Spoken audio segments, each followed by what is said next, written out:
Saudara-saudari pencinta Renungan Harian Katolik Maria Bunda Karmel.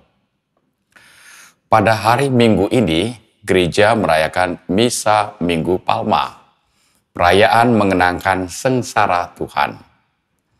Dalam perayaan meriah dibacakan 2 kali bacaan Injil. Injil pertama dibacakan sebelum memasuki gedung gereja, dan Injil kedua dibacakan dalam rangkaian liturgi Sabda sebelum liturgi Ekaristi. Menarik untuk mencermati perbedaan sikap orang-orang yang mengikuti Yesus dalam bacaan Injil sebelum memasuki gedung gereja dan bacaan Injil dalam liturgi Sabda. Dalam bacaan Injil di luar gedung gereja, sikap umat amat begitu mengagungkan Yesus. Saat Yesus lewat, para muridnya meminta seekor keledai. Mereka dengan sukarela memberikannya begitu saja, hanya karena para murid mengatakan Tuhan memerlukannya. Keledai itu dialasi pakaian mereka sebelum Yesus menungganginya. Dengan antusias mereka membantu Yesus naik ke atas keledai. Saat mendekati Yerusalem, semua murid mengiringi Yesus dengan gembira dan memuji Allah, karena mereka melihat mujizat-mujizat yang dilakukan Yesus. Mereka dengan kegembiraan yang besar berkata, "Terpujilah Dia yang datang sebagai Raja dalam nama Tuhan. Damai di surga dan kemuliaan di tempat yang maha tinggi." Yesus mereka perlakukan sebagai Raja penuh kemuliaan dan kuasa. Dalam bacaan Injil kedua, semarak Yesus sebagai Raja tidak tampak sama sekali. Injil mengisahkan sengsara Yesus, yakni kisah bagaimana Yesus ditangkap, diadili, dijatuhi hukuman mati, disalib, dan wafat. Bagaimana mungkin Yesus mengalami hal tersebut di depan orang banyak? Kemana orang-orang yang pada awal mula mengeluhkan Yesus sebagai Raja? Kalau kita ikuti kisahnya, kita akan menemukan bahwa saat Yesus diadili dan dihukum, entah sebagian kecil atau besar, orang-orang yang semula memujinya kini berbalik menghujat Yesus dan menghendaki Yesus menerima hukuman mati. Injil mengisahkan orang banyak lebih memilih untuk membebaskan Barabas, seorang penjahat besar, daripada melepaskan Yesus. Ketika Pilatus bermaksud melepaskan Yesus, orang banyak berteriak, "Salibkan dia, salibkan dia."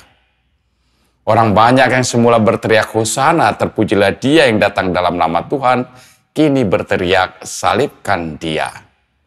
Dalam sekejap, sikap orang bisa berubah. Menarik untuk mencermati sikap orang-orang yang berubah terhadap Yesus. Hal yang mungkin bisa mengubah sikap orang terhadap Yesus adalah dogma agama.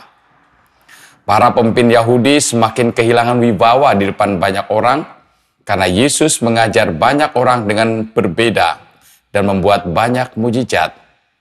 Sebagai pemuka agama, mereka menggunakan otoritas mereka untuk menyalahkan Yesus dan menuduh Yesus sebagai orang berdosa karena mengakui dirinya sebagai anak Allah. Dan secara politis juga menuduh Yesus sebagai Raja yang akan memimpin orang banyak memberontak terhadap Kekaisaran Roma. Alasan-alasan ini membakar kebencian orang banyak karena mereka berpendapat itu sungguh menghina iman mereka dan akan membahayakan kehidupan mereka jika Kekaisaran Roma bertindak atas mereka. Mereka akan mengalami kerugian. Orang banyak berubah karena informasi agama dan politis yang dibelokkan. Apa yang terjadi dalam diri orang banyak, sedikit banyak juga mencerminkan kehidupan kita saat ini, yang terkadang begitu mudah untuk berubah arah hanya karena informasi-informasi yang kurang dicermati dan ditanggapi dengan baik.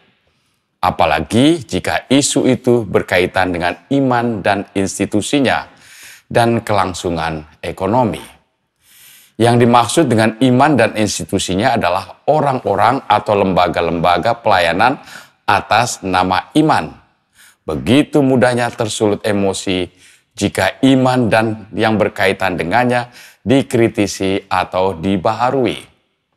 Tidak jarang ada orang-orang yang tadinya begitu mendukung pelayanan gereja, karena mau mengungkapkan kehidupan imannya lewat pelayanan nyata dalam gereja, tiba-tiba secara emosional berbalik arah karena ada kebijakan yang dalam sudut pandangnya atau karena informasi yang diperoleh tidak sejalan dengan konsep imannya. Hal yang sama juga terjadi saat ungkapan iman berkaitan dengan kelangsungan ekonomi. Saat pelayan sungguh mendukung kelangsungan ekonomi, begitu aktif. Akan tetapi ada kebijakan-kebijakan baru dalam pelayanan di mana kelangsungan ekonomi mulai terhambat, reaksi bisa sangat berbeda. Iman dan ekonomi tidak jarang menjadi faktor yang mengubah reaksi orang dalam mendukung atau tidak mendukung kehidupan menggereja. Peristiwa Minggu Palma, kisah kesengsaraan Kristus terjadi kembali dengan versi yang berbeda-beda. Perayaan Minggu Palma mengenang kisah sengsara Tuhan menjadi sangat penting untuk melihat diri sendiri. Apakah kita juga termasuk kalangan atau kelompok yang mudah berubah dalam menghidupi iman kepada Kristus dalam kehidupan nyata saat ini atau tidak? Tuhan memberkati.